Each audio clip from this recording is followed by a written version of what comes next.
Hello students, good morning. हम लोग modulation के बारे में पढ़ रहे हैं। मॉड्यूलेशन में आपको बताया गया है कि 3 प्रकार के मॉड्यूलेशन होते हैं। पहला एम्पलीट्यूड मॉड्यूलेशन, दूसरा फ्रीक्वेंसी मॉड्यूलेशन, तीसरा फेज एंगल मॉड्यूलेशन। तो अभी हम लोग एम्पलीट्यूड मॉड्यूलेशन के अंतर्गत पढ़ रहे हैं। तो आज हम लोग मॉड्यूलेशन इंडेक्स के बारे में पढ़ेंगे।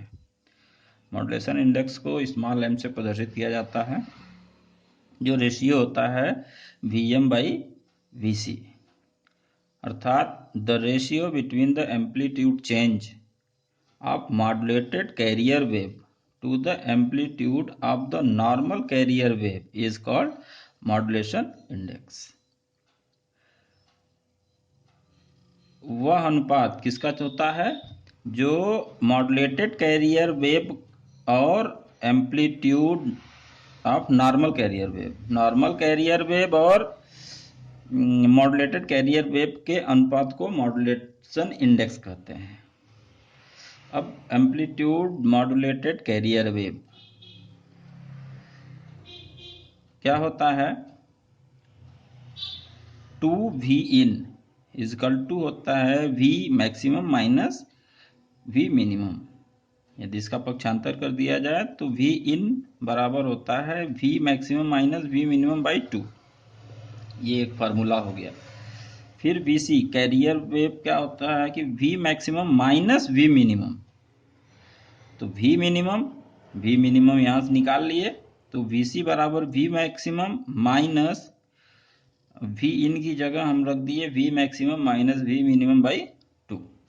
तो अब इसको क्या किया, अलजेब्रिक कैलकुलेशन कर दिया, तो ये हो जाएगा 2V मैक्सिमम माइनस, अंदर चिन्ह चेंज हो गया, ब्रैकेट तोड़ दिए, V मैक्सिमम माइनस है तो प्लस हो गया, प्लस V मिनिमम बाई 2। अब 2V maximum minus V max minus हो गया, तो ये हो गया VC इजकल टू हो गया V maximum plus V minimum by 2। Put the substituting value of V in equal to Vm and VC in the equation m equal to small m equal to Vm by VC, जो यहाँ हम लोगों ने पढ़ा।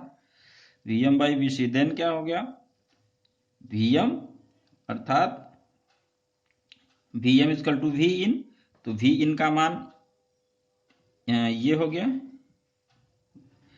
Vm is equal to V इन, तो ये हो जाएगा V maximum minus V minimum upon V maximum plus V minimum.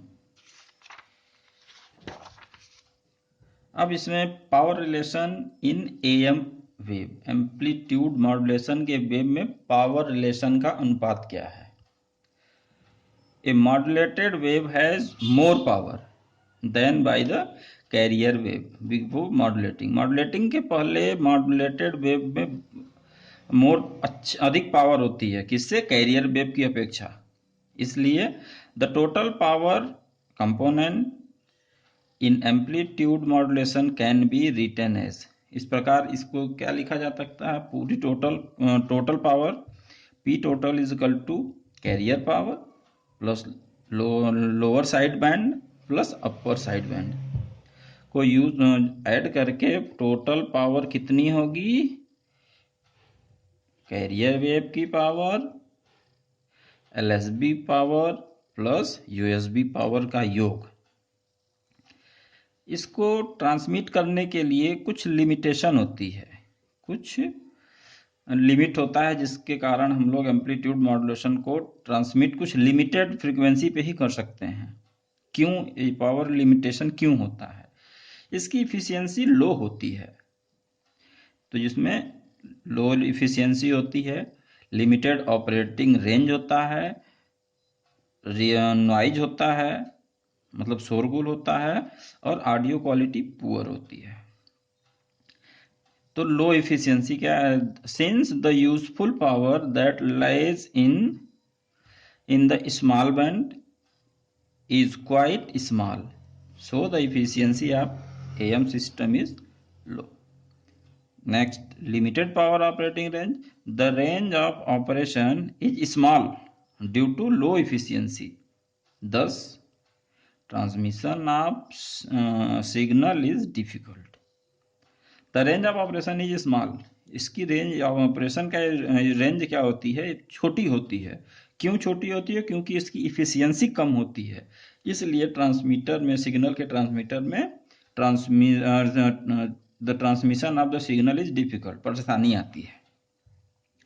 Noise in reception at the radio receiver find it difficult to distinguish between the amplitude variation that represent noise. Poor audio quality, मतलब इसकी audio quality भी poor होती है। To obtain high fidelity reception all audio frequency till 15 kilohertz must be reproduced, and this necessitates the bandwidth of 10 kilohertz to minimize the interference adjacent broadcasting station. Therefore, in AM broadcasting system, audio quality in known to be poor, इसलिए इसका जो audio quality होता है ये poor होता है। इसकी frequency range 15 kilohertz से कम करके 10 किलोहर्ट्ज तक की जाती है, इसलिए इसकी ऑडियो क्वालिटी पुअर होती है। आगे हम लोग पढ़ेंगे फ्रीक्वेंसी मॉड्यूलेशन। अगला टॉपिक होगा हमारा फ्रीक्वेंसी मॉड्यूलेशन। Thank you.